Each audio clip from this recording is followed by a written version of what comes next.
Hello everybody, today we'll talk about how to fix or how to solve TikTok comments not showing on live. To know how to fix or how to solve TikTok comments not showing on live, you should just go to settings. After that, you will click here apps, default apps, app settings.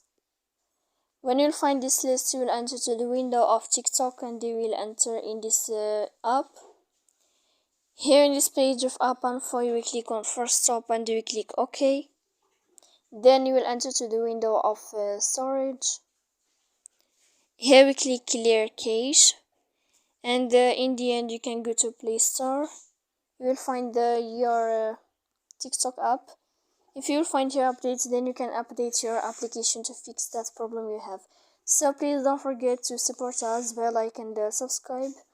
See you next time in another video, and thank you for your attention.